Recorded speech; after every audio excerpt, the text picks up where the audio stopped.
I never imagined my childhood would shape the kind of relationship I would one day have with someone I once saw as just a figure from my early memories. But life has a way of surprising you, sometimes in the most unexpected and complicated ways. My name is Emily. I grew up in a small town in Oregon, the kind where everyone knew each other and secrets didn't last very long. My mom raised me alone until I was 6, when she met Tom. Tom was everything my mom needed. Stable, kind, good with kids. And when they got married, I suddenly had a new father figure. Tom never tried to replace my real dad. He simply showed up every day, teaching me how to ride a bike, helping with school projects, and being there for all the little things. Tom had a son from his previous relationship. His name was Jake. He was a few years older than me, and when our families blended, we became step-siblings. At first, it was awkward. We weren't close. Jake was quiet, always with his headphones on, immersed in music or sports. I was the loud one, always asking questions and trying to get attention. But as we grew older, something between us shifted. Jake and I became friends. Real friends. The kind who sneak out late at night just to talk under the stars, who protect each other at school, who share their dreams without fear. It was the kind of bond that felt unbreakable. He knew things about me no one else did, about my fears, my hopes, even my insecurities. And I knew his. By the time I was in high school, our relationship had deepened. Not in any inappropriate way, but emotionally, we were incredibly close. Too close, maybe. When my mom and Tom divorced during my junior year, things got even more complicated. Tom moved away. Jake stayed with his mom, who lived just a few blocks from our house. Even though technically we weren't step-siblings anymore, we still saw each other often. That summer after graduation was the turning point. Jake and I spent nearly every day together. We went hiking, watched late-night movies, and sometimes just sat in silence, understanding each other in a way that didn't require words. One night, after a long walk in the rain, we came back to my place. We were soaked, laughing, and something changed in that moment. It wasn't dramatic or cinematic. It was quiet, honest. He looked at me with a softness I hadn't seen before, and I just knew, he felt what I did. There was tension, but not the kind that needed to be acted on. We sat there, unsure. We were adults now, yet tangled in the past we shared. Over the next few weeks, we talked about it. We didn't rush. We didn't jump into anything.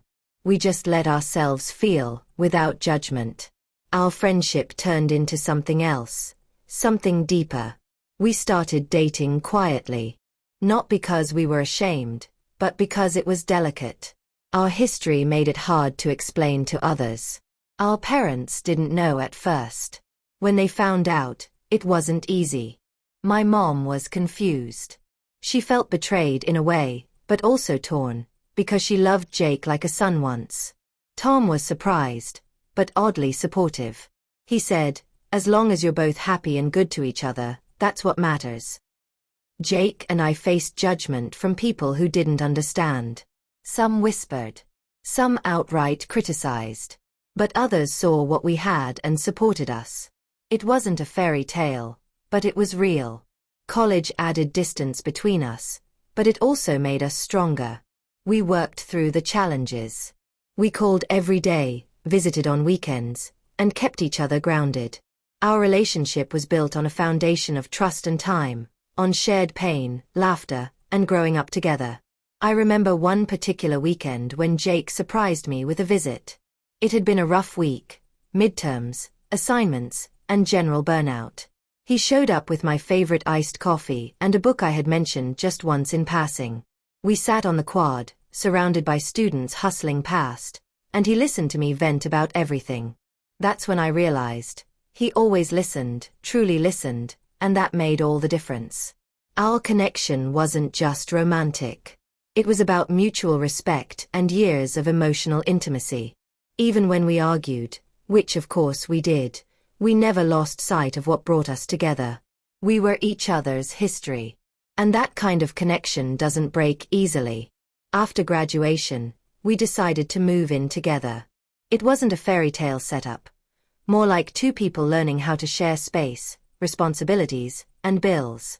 We learned each other's quirks. Jake had a habit of leaving cabinet doors open.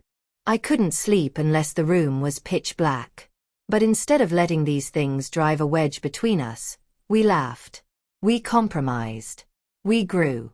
Eventually, Jake got a job offer in Seattle, and I found a position in a non-profit I'd long admired. Life was busy, full of deadlines and dinner dates squeezed between work and exhaustion, but we never stopped making time for each other. Even if it meant takeout on the couch and reruns of old sitcoms, we made it work.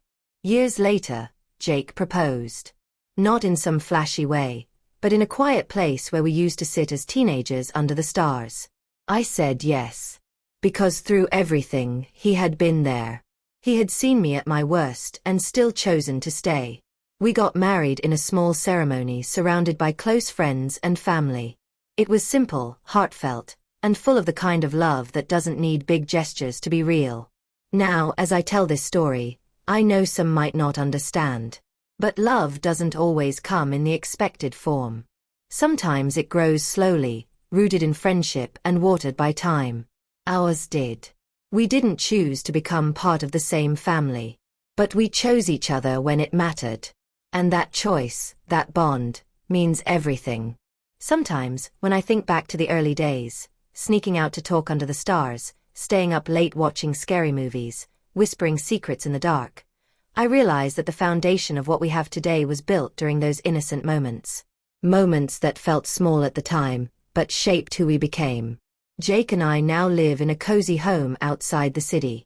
We've built a life filled with simple joys, weekend farmers markets, spontaneous road trips, lazy Sunday mornings. We don't chase perfection. We chase presence, connection, being there for one another every single day.